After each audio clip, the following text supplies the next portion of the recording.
Wherever you go, whatever you do, throw a little at it. Omax, Vest and Briefs.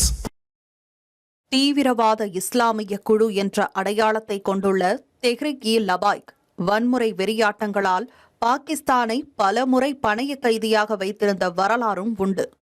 பாகிஸ்தானில் உள்ள பதற்றமான சூழ்நிலைக்கு பின்னால் இருப்பதுதான் தீவிர வலதுசாரி இஸ்லாமிய குழுவான தெஹ்ரிக்-இ-லபாய்க் தான். இதில் சுவாரஸ்யம் என்னவென்றால், லபாய்க் இராணுவத்தின் பிரதிநிதியாக பினாமியாக கருதப்படுவதுதான்.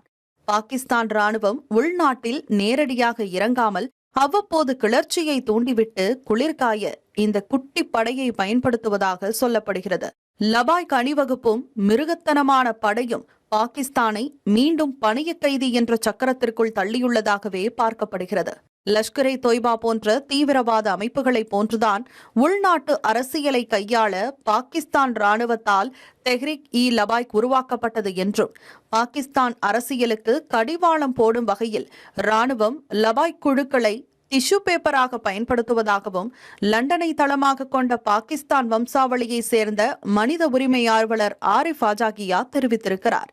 தீவிர வலதுசாரி பரேல்வி சன்னி குழுவான இந்த அமைப்பு காதிம் உசேன் ரிஸ்வியால் கடந்த 2015 நிறுவப்பட்டது. இது இஸ்லாமாபாத்தை 21 நாள் முற்றுகையிட்ட பின்னர் 2017 ஆண்டு அரசியல் முக்கியத்துவம் பெற்றது. டிசம்பர் 2020 பிரான்சில் நபிகள் நாயகத்தை அவமதிக்கும் கேலி சித்திரங்கள் வரையப்பட்டதாக கூறப்படும் குற்றச்சாட்டுக்கு எதிராக பாகிஸ்தானுக்கான பிரெஞ்சு தூதரை வெளியேற்ற கோரி லபாய்க் போராட்டத்தில் குதித்தது. 2021 ஆண்டு இந்த அமைப்பு தடை செய்யப்பட்ட நிலையில் அதன் தலைவர் சாத் ரிஸ்வி பயங்கரவாத எதிர்ப்பு சட்டத்தின் கீழ் சிறையில் தள்ளப்பட்டார்.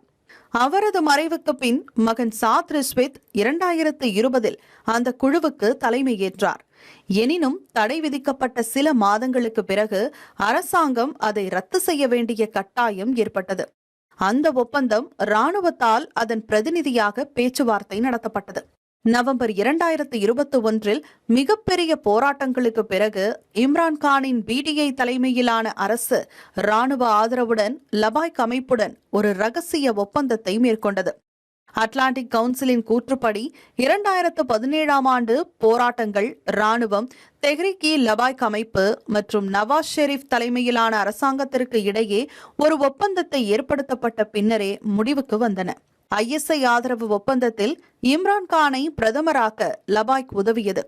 குறிப்பாக இம்ரானின் மனைவி புஷ்ரா பீபியின் ஊழல் குற்றச்சாட்டுகளை முனீர் எழுப்பியதை தொடர்ந்து அப்போதைய ISI தலைவர் அசீம் முனீருடன் மோதும் வரை இம்ரான்கான் இராணுவ ஆதரவு பெற்ற தலைவராகவே கருதப்பட்டார்.